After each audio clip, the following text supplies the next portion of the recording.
এই পর্যন্ত যে সকল অনুদান এসেছে,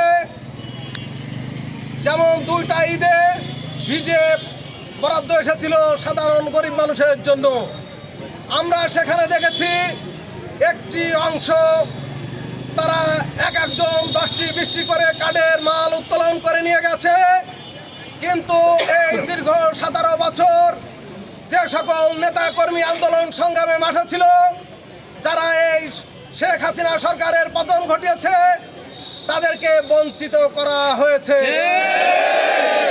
আমরা সেই বঞ্চিততার পাশে আজকে আমরা দাঁড়ানোর জন্য মাঠে নেমেছি। আমরা দেখেছি এই কৃষি অফিসের মাধ্যমে সাধারণ কৃষকদের জন্য যে সকল পণ্য এসেছিল, সেই সকল পণ্য বিগত দিন যে সকল স্বৈরাচারী শেখ হাসিনা সরকারের যারা পূর্বে অনুদান পেয়েছে, আমরা দেখলাম নিতাই রায় চৌধুরীর পক্ষ থেকে সেই সকল কর্মীদেরকে আবার সেই সকল প্রণোদনা দেওয়া হয়েছে। আমরা এর প্রতিবাদে আজকে আমরা জানাতে চাই আমাদের মাননীয় প্রধানমন্ত্রী জনাব তারেক রহমানের কাছে, আপনাদের মাধ্যমে আমরা পৌঁছে দিতে চাই, আমাদের স্থানীয় এমপি দলের সাথে বৈষম্য করে চলেছে একের পর এক।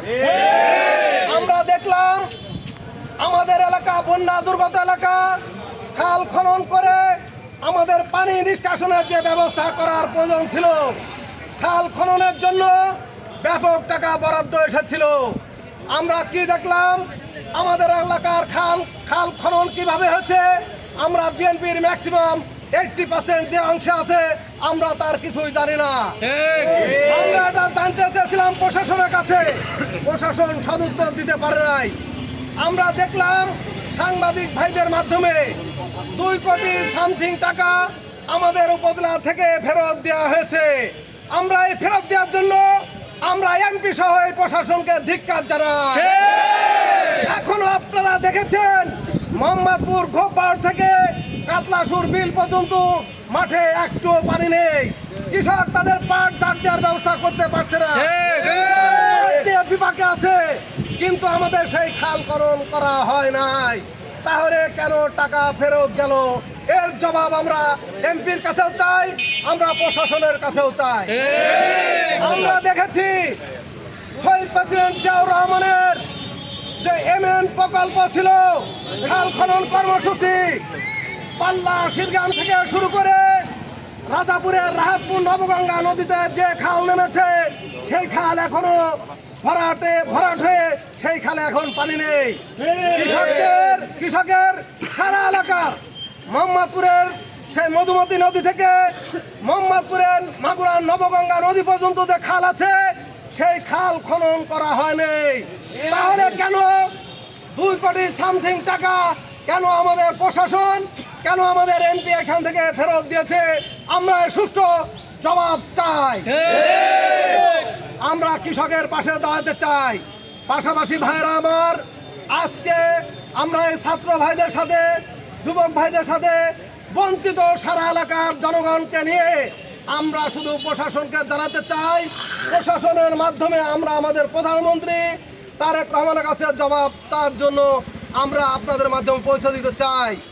আমাদের এলাকায় যে ফ্যামিলি কার্ডের জন্য যে নিয়োগ দেওয়া হয়েছে, আমরা প্রাথমিকভাবে প্রশাসনের সাথে কথা বলেছিলাম, এখানে নিয়োগটা ফেয়ার হতে হবে। যারা ফেয়ারভাবে টেকে, আমরা তাদেরকে নিয়োগ দেওয়ার জন্য অনুরোধ করেছি।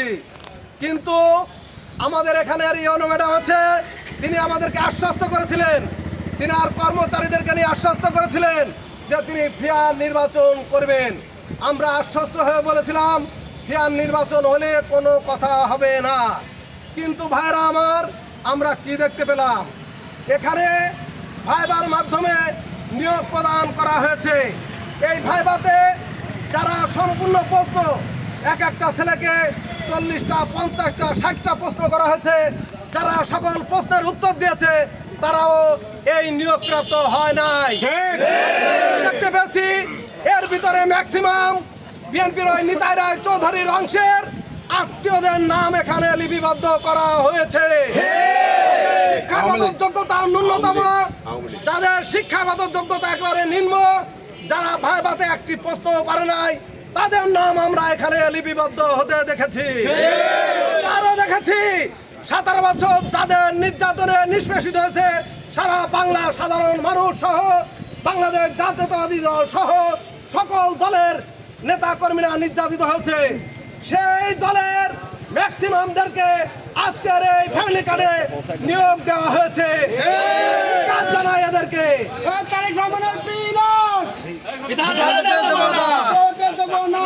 আমি আপনাদের মাধ্যমে বলতে চাই, এই প্রশাসন এবং এমপি সাহেব তাদেরকে নিয়োগ দিয়েছেন। এই নিয়োগটা কি ফ্যামিলি কার্ডকে বিতর্ক করতে চায়, তারেক রহমানের উদ্দেশ্যকে বিতর্কিত করতে চায়? আমরা এটা হতে দেব না। তারেক রহমানের উদ্দেশ্য সফল হোক। আমরা চাই বাংলাদেশ জাতীয়তাবাদী দল এই সারা বাংলার জনগণকে যে ওয়াদা করেছে, বাংলাদেশের সাধারণ মানুষকে যে ওয়াদা দিয়েছে, সেই ওয়াদা পূরণ করতে হবে। না হলে আমরা আজকে যে সকল নেতৃবৃন্দ এখানে এসে ইউনো সাহেবকে স্মারকলিপি দেবো, ইউনোর মাধ্যমে আমরা ডিসি সাহেবকে জানাবো এই নিয়োগ বাতিল করতে হবে। পরীক্ষার মাধ্যমে নিয়োগ বাস্তবায়ন করতে হবে।